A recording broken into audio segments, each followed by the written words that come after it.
Hey everybody, I'm Sarah, this is Brad, and we're back for another round of Tag Team Top 5. This video is brought to you by our new Patreon supporters. If you want to be a supporter of BangerTV, head over to patreon.com/BangerTV and become one of our supporters. You'll get all sorts of cool content and help us do what we do here. A few weeks ago, we asked you to tell us which albums have come out so far this year that we failed to review so far, because there's always a lot of cool metal albums coming out, and we wanted to give you the chance to decide what we talk about. So how this works is that we each took the lead on the albums that we were most interested in. What we're gonna do is give about a 2-minute review, retorting comments, and then each of us will submit a skull rating. So you voted, somebody counted. Now here we are to present to you the top 5 albums that came out so far this year that we didn't review, that we're now reviewing. At number 5, you chose the new studio album by ANGRA. It's called ØMNI, and it was released on February 16th via Ear Music.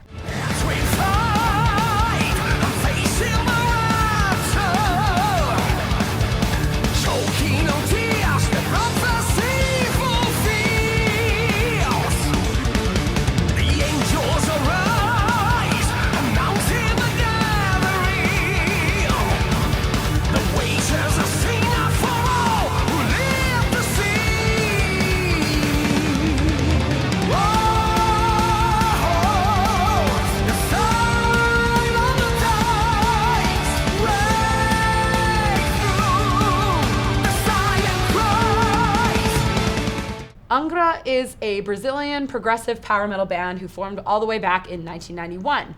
They are marked by their Afro-Brazilian influences, symphonic sections, and fantastic guitar work. We weren't surprised to see this one on our list because we know we have a lot of viewers from Brazil, so thanks for watching. Brazil! So I was the one who took the lead on this review because I do like power metal, but I have to admit up front that I'm not super familiar with this band. When I started listening to it, I immediately could see the source of inspiration. It's very European power metal inspired. Big, symphonic, epic. It's a lot of fun. Songs like Travelers of Time have these really jilting signatures and outer space sounding effects, which is pretty groovy. All throughout the album, there's really fantastic soaring vocals, courtesy of vocalist Fabio Leone, who you might recognize from Rhapsody of Fire. He joined the band in 2013. Other songs like Caveman are reminiscent of early Hammerfall, but with some really weird djent parts worked in. And therein lies my criticism of the record, is that there's a lot of ambitious concepts that are being mashed together, and at least for me personally, they don't always work. This is definitely a very diverse record, and there's a lot going on, but that doesn't necessarily mean that it all works in conjunction with one another. That said, this is a strong offering from the Brazilian institution, and it's definitely inspired me to check out more of their music. Unfortunately, not the same for me. Admittedly, I'm not a huge fan of power metal, but in the past, when we did a tag team review, I was proven wrong. Unleash the Archers is pretty cool. This album did not have the same effect on me. The djent part, I agree, very weird, very jarring, didn't make a lot of sense, almost felt like they were trying to just throw something a little bit more modern in there for the sake of doing so. Same with the song that has the lady from Arch Enemy doing guest vocals. Just, hey, we're just gonna put a little brutality here because we can, and it just doesn't work. That being said, I don't think that it's all terrible. So while I'm not a huge fan of that part and the brutality of it, I do prefer those vocals to Fabio's actual vocals. I get it. Homeboy is a very talented vocalist, but they're just a little bit too vibrato laden for me. It almost sounds like he's got like a Nintendo 64 rumble pack, just like in his throat, and I just don't care for it. It's just a bit too corny for me. Like, hold the note a little bit more without warbling, dude. I don't know. You're a way better singer than I am, but it's just not for me. I'm sorry. So, all that being said, apologies, Brazil. I'm giving it 2 out of 5 skulls. I'm definitely going to be more generous because I think this band deserves it. They're getting 3.5 skulls out of 5. I'm taking the lead on the next one. It's one of the biggest releases in prog metal this year. The first release on Sumerian Records for Between the Buried and Me, out March 9th, Automata I.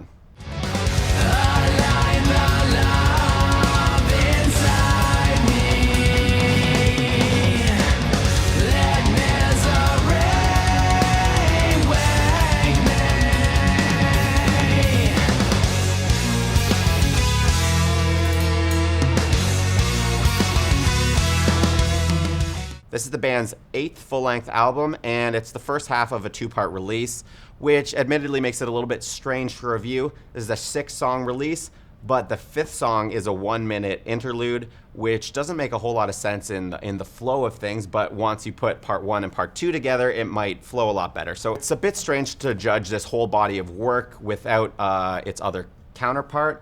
So I'm gonna judge it on what I can, which is the songs present. On their last album, they got rid of the death growls, which they've used for their entire career. Fortunately, they brought them back this time.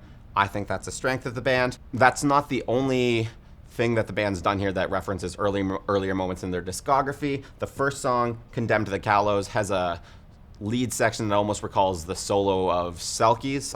It's a little bit less defining of the entire song, but it does for a brief moment come up and remind me of that song. There's also a seemingly random start and stop riff on top of the progressive metal blurb in Blob, which keeps you playing catch up with your headbanging. It's not all good though. Again, there's that weird little interlude that seemingly doesn't really serve much of a purpose on just a 6-song release. And there's also Yellow Eyes, which overall is like, it's fine, but there's just this part where he just gets stuck saying yellow, yellow, yellow over and over and over again. Perhaps they're suffering from jaundice?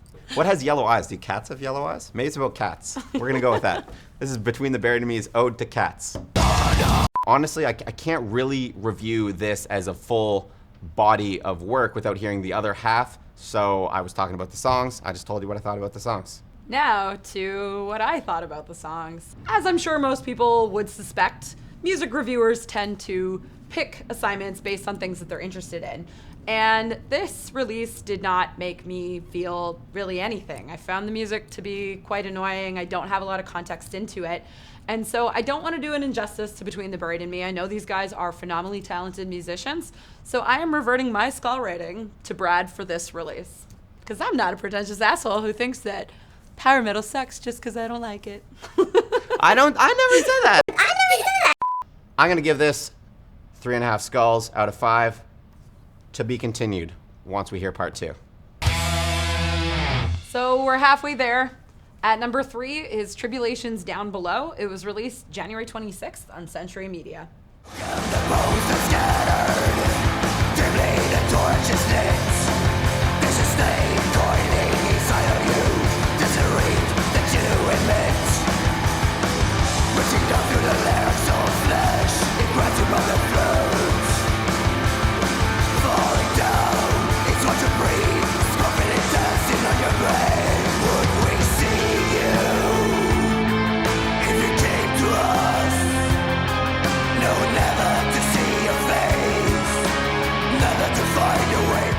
Tribulation is a hugely acclaimed Swedish heavy metal band that has changed musically quite a bit since their debut album, The Horror, was released in 2009.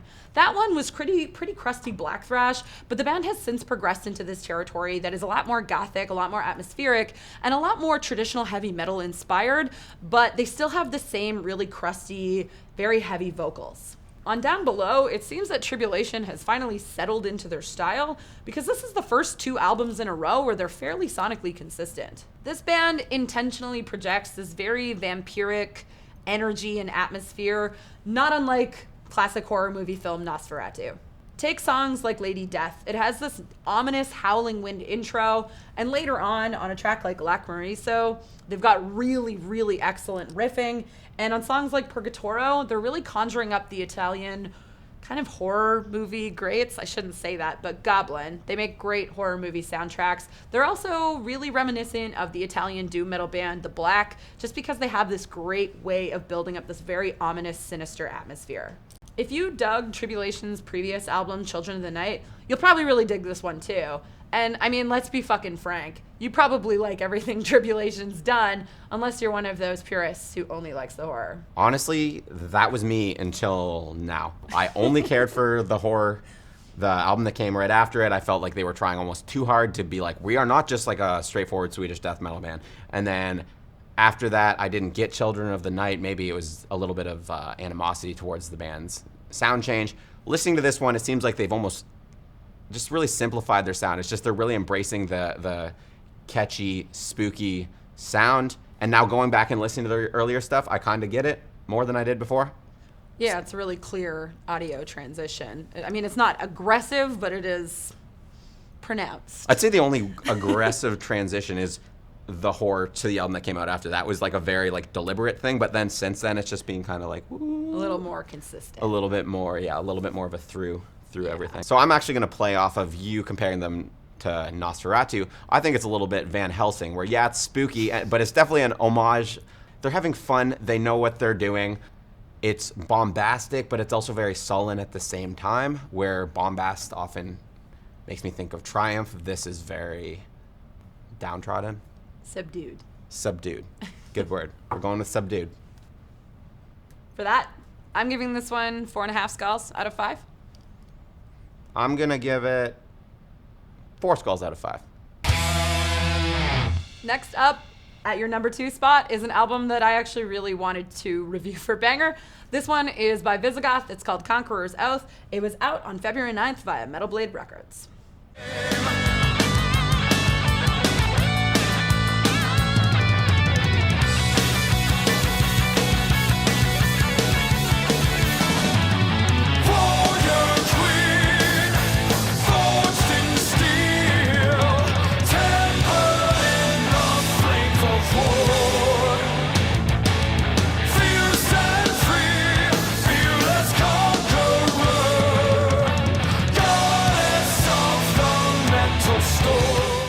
On this album, I need to be upfront about my biases. I've been a fan of Visigoth since their debut album came out, and I convinced them to play Calgary, which is where I live. Not only that, but I premiered their new album, Conqueror's Oath, on a big feature on Noisy, which was also about US power metal. Link is in the video description. And finally, I picked up a copy of this record at Amoeba Records in Los Angeles about 2 weeks ago, and I found out that I'm thanked in the liner notes. So thanks, guys. Now that that's out of the way, some context into this band. Visigoth is a traditional heavy metal band that's based in Salt Lake City, Utah. This is their second album. They've really been cited as some of the figureheads in this really large emerging traditional / US power metal movement that's happening in the United States, alongside bands like Eternal Champion, Summerlands, and Night Demon. So this album has been fairly well received and has gotten a lot of love from media outlets all over the world. Musically, you should think big, soaring vocals. There's dual guitar melodies going on a lot. And on this album, they've really trimmed back the fat. Their previous record got pretty boring by the end. The songs were a bit too long, had a little bit too much crammed in. And for this one, I think that they decided to make things a little bit more simple, do a lot more gang chants, a lot more choruses, so that when people were watching it live, they could sing along. And it's still very inspired by classic heavy metal like ØMNI and Manila Road, but also very inspired by Judas Priest. That said, there is one misstep on this record that I don't know why. Well, I kind of know why, but I really don't like the song Salt City at all. That's the problem that I have with this record. Other than that, I think it's great. It's really fun. Yeah, that song wasn't a good time. Yeah, it just gets annoying when he just keeps repeating salt, salt, salt. I'm like, okay, whatever, dude. Pepper's better. That's a lie. That's a lie. I put a lot of salt on my food, and I don't really put pepper. Not a lie. Pepper is better. Anyway, I was really hoping to make a Cue the Goth shit Cue show. the Visigoth shit? Yeah, that's what I'm saying. But it's only in the name. It's not in the music, and I blew my chance to make a Cue the Goth shit joke a failure, Bradley. with the Tribulation review. I had my chance, and I blew it. So anyway, for real anyway now, I'm going to talk about the music. You know, Sarah and I don't really listen that much of the same music. So when she was all like, I want to review this, I'm like, oh God, what am I getting into? I don't hate it though. That Salt City song aside, it's fun. There's what's that song? Outlive Them All. It starts out and it goes like, ooh. I'm like, yeah, that shit's cool. And then it's just fun. And it's just like, but whereas Unleash the Archers, another time that she liked something and I was like, and then she was right and it was cool. That's music for riding dragons. This is music for riding horses into battle, and apparently, if you're looking at the cover, the horse has a lot of cool armor on it, because why would you have a horse and not put armor on it if you have the ability to do so? The lady also has really awesome armor. You should look at the Reddit thread, Women in Reasonable Armor. Top notch. Whatever this means. This is my gang sign. This is it's A-OK gang. Visigoth is getting 4 skulls out of 5. For me, Visigoth gets 3.5 armored horse skulls. So back when we called for votes, she really wanted Visigoth. I really wanted Harm's Way, but life's not fair. We don't always get what we want. So here I am, stuck talking about Rivers of Nihil, which is not a bad thing. Anyway, this is their third studio album. It's called Where Owls Know My Name. Came out on March 16th, Metal Blade Records.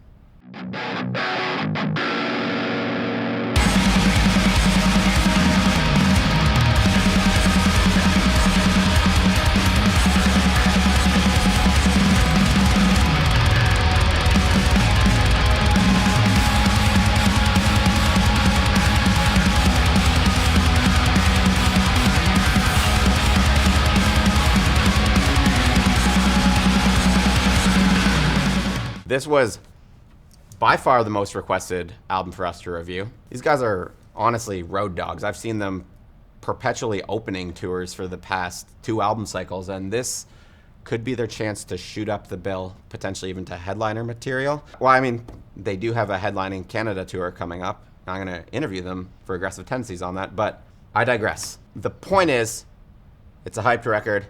So what happened? Did they just simply get better? I mean, kinda, but they also added in saxophone to about a third of the songs here. They're not forcing it everywhere. They don't want to be that sax band, but they do utilize saxophone in their technical death metal sound. And that sounds a little bit weird, you know, saying saxophone, technical death metal. Listen to it. It actually works. The Faceless did that. On the album that I don't like by the Faceless.